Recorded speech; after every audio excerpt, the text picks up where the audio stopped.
Le vendredi 22 mars 1996, le Casino de Hall ouvrait ses portes.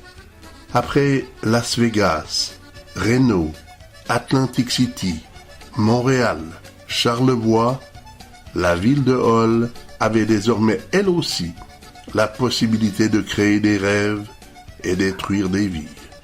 Mais Dieu soit loué, mon éducation allait faire en sorte que j'allais avoir la sagesse de ne pas rentrer dans cette dépendance. À l'heure où j'écris ces lignes, 8 ans se sont écoulés depuis l'ouverture du casino. J'y ai dépensé en tout 20 $, et ce fut en compagnie de mes parents lors de leurs vacances estivales, cette même année. Afin de sortir de l'ordinaire cette année-là, les sœurs de Francine avaient offert un billet de 20 $ à chacun de nous et nous avaient invités à tenter nos chances dans les machines à sous. Le 12 mai 1996, à l'école pour les adultes Nouvel Horizon, avait lieu le Salon du mieux-être. Comme son nom l'indique, cette organisation avait pour but, tout comme le Salon de la santé, de présenter à la population de Gatineau tous les services et entreprises œuvrant dans le domaine paramédical disponibles dans la région. Moins bien situé et beaucoup moins médiatisé que le Salon de la santé, cet événement promotionnel était encore pour moi une occasion de me faire connaître. Après en avoir parlé avec certains de mes anciens élèves, j'allais avoir l'aide, intéressée, de 2 d'entre eux pour cette occasion. Pendant que j'offrais gratuitement des séances de galvatonie et parlais de mon école aux visiteurs à l'avant du kiosque, Micheline Clément et Fernand Cloutier offraient de leur côté de brefs massages à l'arrière du kiosque dans un endroit fermé. Et par la suite, ils offraient leur carte d'affaires à leurs futurs clients.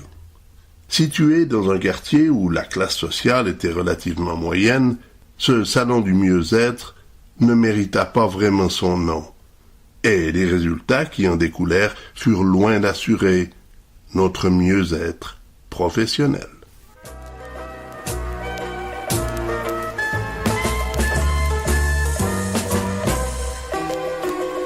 Les cerisiers sont blancs, les oiseaux sont contents, revoilà le printemps.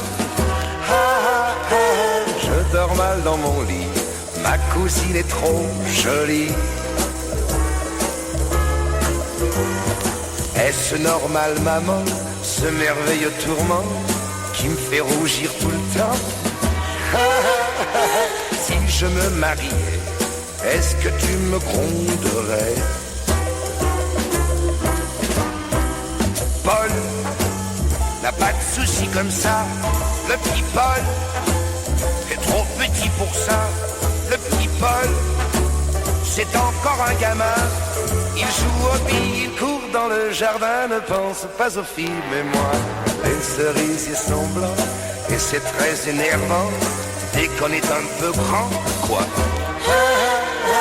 Maman, ne te fâche pas, j'ai plus l'âge de jouer à la bébête qui monte, qui monte, qui monte, qui monte.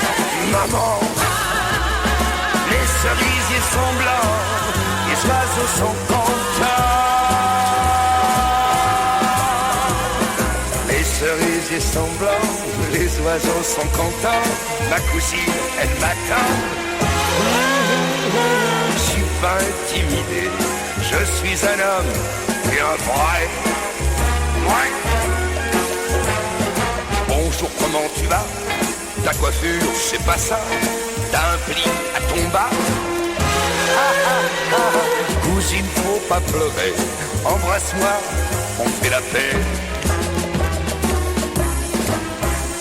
Paul, c'est l'heure de ton goûter.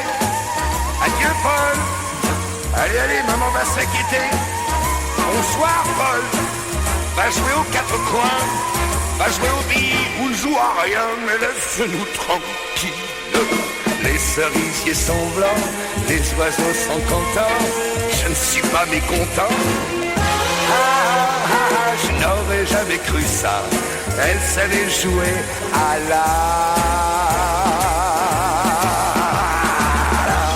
les bêtes qui montent, qui montent, qui montent, qui qui monte, maman. Les cerisiers sont blancs, les oiseaux sont contents.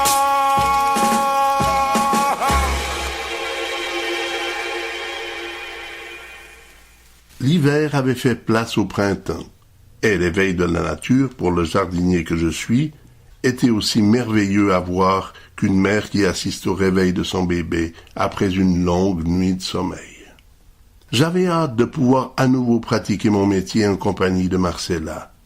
Mais cette année-là, elle n'avait aucun contrat et n'avait de ce fait pas non plus de travail à m'offrir. Au fil des conversations, Francine et moi eûmes connaissance qu'une entreprise spécialisée dans la vente porte-à-porte recherchait du personnel. De nature, je n'aime pas du tout être sollicité par des vendeurs. De ce fait, il m'était encore plus difficile d'envisager d'aller de maison en maison pour déranger les gens et leur proposer d'acheter des produits ou services. Pourtant, je n'avais guère le choix, car même si je ne travaillais pas, nos créanciers, eux, veillaient à leurs intérêts et ne m'auraient pas oublié. J'acceptais donc cette offre d'emploi et me rendais dans les bureaux de cette entreprise de publicité pour assister à un cours de formation. La plus grande partie des personnes présentes étaient des jeunes de moins de 20 ans. Notre travail, parcourir toute la région afin de vendre des gratteux. Ces coupons donnant droit à une réduction de 50% et plus sur des produits et services étaient disposés sur une feuille de carton plastifiée et recouverts d'une mince pellicule de cire grise. L'argent récolté par la vente de ces gratteux était destiné à accumuler des fonds pour permettre aux handicapés en fauteuil roulant de pouvoir ainsi pratiquer des sports. Pour moi, qui avais rêvé un jour de devenir milliardaire avec le cyclisme, pour acheter tout le lac Cayamans afin de bâtir un village avec une multitude de divertissements pour les handicapés, ce nouveau travail était en quelque sorte la monnaie de ma pièce. Et cela représentait beaucoup pour moi, car pour vendre quelque chose, il me fallait nécessairement une bonne motivation. En ce qui me concernait, pouvoir venir en aide à ceux qui, contrairement à moi, n'avaient pas eu mes chances à la suite d'accidents ou de maladies de s'en être tirés sans paralysie ou handicap, c'était la meilleure des motivations. Comme j'étais l'un des plus âgés et que je possédais également une automobile, je fus désigné pour devenir chef de groupe. Mes obligations hebdomadaires étaient de rencontrer le patrouilleur à un endroit quelconque, désigné auparavant par téléphone, très souvent dans le secteur où je dirigeais mon groupe. Après avoir pris possession de mes gratteux, je me rendais sur les lieux de notre travail et indiquais à mes vendeurs par quelle rue commençaient nos ventes, par quelle rue les terminer et où se trouvait finalement notre point de rencontre, à une heure bien précise. L'ex-caporal de la compagnie 1 n'avait pas totalement perdu ses notions de sous-officier. Afin d'éviter à mes vendeurs A, soit de précéder ou de succéder à mes vendeurs B sur la même rue et ainsi perdre un temps précieux, j'allais organiser mes groupes. Pour éviter, arrivé à la fin d'une rue, qu'ils n'aient à marcher sur de longues distances avant de retrouver d'autres maisons, j'allais également leur préparer chaque jour un plan photocopié. Sur ce plan, je leur indiquais avec minutie par quelle route commencer leur mission et ensuite par quelle route revenir à leur point de ralliement à la fin de leur vente. Le travail terminé, je devais collecter l'argent ainsi que les gratteux non vendus par mes ados. Et pour terminer, je devais une nouvelle fois rencontrer le patrouilleur pour lui remettre le bilan de la journée. Mon groupe était composé de 4 à 6 éléments, plus souvent des filles. Généralement, c'étaient toujours les mêmes, puisqu'ils habitaient dans le quartier. Étant situé à l'extrême est de Gatineau, le territoire que nous avions à couvrir partait de Templeton et comportait les villes et villages de Masson-Angers ainsi que Buckingham. J'avoue que la période durant laquelle j'avais travaillé pour l'entreprise Arrosage-Outaouais m'avait considérablement aidé à connaître ces localités et l'ensemble de leur quartier. Être une jeune fille séduisante, sans aucune gêne ni complexe, sont des atouts capitaux pour être une bonne vendeuse. Caroline était dans mon groupe la personne qui possédait justement toutes ces qualités. Lors des réunions au bureau central, qui avaient lieu une fois par semaine, elle était souvent la meilleure vendeuse de toutes les équipes de vente. La plupart des chefs de groupe auraient bien aimé l'avoir dans leur équipe, car pour chaque gratteux vendu par un ou une de ses membres, le chef d'équipe recevait une commission de 50 cents. Ces sommes avaient pour raison de couvrir l'utilisation de nos véhicules personnels, ainsi que payer l'essence utilisée. Quant à moi, il m'arrivait aussi de mettre la main à la pâte et de gagner mon pain. Comme je l'ai mentionné, je savais que la raison de ces ventes avait un but extrêmement positif. Accumuler des fonds pour permettre à des handicapés de pouvoir tout de même jouir de la vie. Puisqu'à mes yeux, cette raison était des plus nobles, j'étais motivé au plus haut point pour me donner à 100%.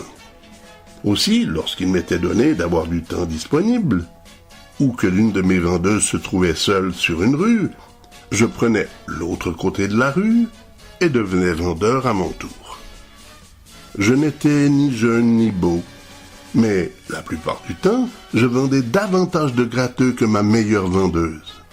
Dans le fond, ce que je croyais être des avantages ne l'était peut-être pas, car la sollicitation de porte-à-porte par des jeunes enfants devient chose courante. Lorsque ce n'est pas pour des clubs sportifs ou des louveteaux, c'est pour des organismes charitables. Il est vrai que toutes ces raisons sont honorables et méritent d'être aidées financièrement, mais toujours est-il qu'à la longue, la tranquillité du public est mise à rude épreuve par cette jeunesse sollicitante. Lorsqu'un adulte, dans la quarantaine, vient à vous offrir des avantages et des gains financiers, l'intérêt devient alors presque évident. Pour m'assurer que tout le monde soit gagnant lorsqu'une personne achetait un gratteux, j'avais étudié minutieusement l'emplacement de chaque commerce dissimulé sous la fine couche de cire grise. Ainsi, je m'informais pour connaître les besoins des gens. Exemple, leur voiture avait besoin de faire un changement d'huile. Si la personne me disait oui, je lui conseillais alors de choisir tel gratteux, car il allait lui permettre de se rendre dans tel garage et ne payer que le filtre de l'huile. Le travail ainsi que l'huile lui étant gratuitement offert. Si la personne aimait les hamburgers, je lui conseillais alors de choisir tel gratteux. Après avoir retiré la couche de cire de son ongle, la personne s'apercevait que pour seulement $2, elle allait avoir un trio dans son restaurant favori. Comme les gens s'apercevaient qu'ils ne pouvaient être que gagnants, il arrivait souvent qu'ils me reprennent ensuite 1 ou 2 autres gratteux supplémentaires. Ainsi donc, en faisant le bonheur des uns, je faisais également le bonheur des autres. La moralité de cette expérience pourrait se traduire ainsi. Si dans la vie, on faisait aux autres ce que l'on aimerait que l'on nous fasse à nous, le monde entier sortirait gagnant à ce petit jeu. En d'autres termes, si l'on travaillait pour aider les autres, au lieu de ne penser qu'à nos propres intérêts, on finirait tôt ou tard par se rendre compte que cet esprit sportif a fini par nous rapporter encore davantage que le résultat qu'on en attendait. Il serait hypocrite de ma part, bien entendu, de dire que je travaillais uniquement pour que les handicapés puissent avoir la chance de faire du sport. J'avais besoin d'argent pour ma famille, et c'est pour cela que j'avais choisi ce travail. Mais je suis très sincère aussi en affirmant que la cause pour laquelle je travaillais me motivait au maximum. Et ma motivation était encore plus forte, puisque j'avais aussi la chance, par mon travail, de faire gagner les gens qui me faisaient gagner. Les efforts que j'avais dû faire pour y parvenir étaient minimes, mais cela m'avait ainsi permis de gagner de l'argent sur tous les points, surpassant les records de ma meilleure vendeuse. Il était vrai aussi que Caroline était jeune, mais malgré son charme et son entre-gens, les atouts qu'elle possédait s'étaient tout de même avérés moins payants que l'utilisation de la simple logique, soit faire comprendre à nos clients qu'ils ne pouvaient être que gagnants en nous faisant confiance. En quelque sorte, j'avais mis en pratique l'une des règles de base que j'avais appris dans la phase 2 du cours Sylva Bergeron. Ne vendez pas des boîtes vides. Cette expérience, finalement, m'avait fait découvrir une facette de ma personnalité. Lorsque Francine et moi avions notre kiosque au marché aux puces de Masson, je refusais d'interpeller les passants pour leur proposer mes services. Sans doute qu'une hygiène des oreilles ne pouvait leur faire que du bien. Mais puisqu'ils n'en ressentaient pas le besoin au moment de notre rencontre, j'aurais eu peur de leur laisser l'impression de leur vendre une boîte vide. Alors qu'avec la vente des coupons, je leur offrais un gain certain sur des produits et services absolument nécessaires pour eux.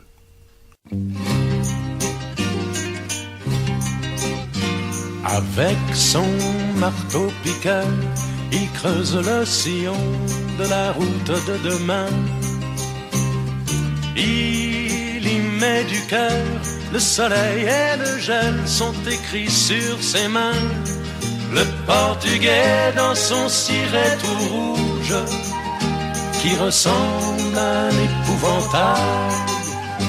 As-tu vu l'étrange laboureur des prairies de béton et des champs de rocailles? Il faut en faire des voyages, il faut en faire du chemin. Ce n'est plus dans son village qu'on peut gagner son pain. Loin de son toit, de sa ville, à 500 milles vers le nord. Le soir dans un bidonville, le portugais s'endort. Il est arrivé à la gare d'Austerlitz, voilà 2 ans déjà. Il n'a qu'une idée, gagner beaucoup d'argent et retourner là-bas. Le portugais dans son ciré tout rouge, qui ressemble à un épouvantail. Il ne t'entend pas, il est sur le chemin qui mène au Portugal. Il faut en faire des voyages, il faut en faire du chemin. Ce n'est plus dans son village qu'on peut gagner son pain. Loin de son toit, de sa ville, à 500 lieues vers le nord. Le soir dans un bidonville, le portugais s'endort.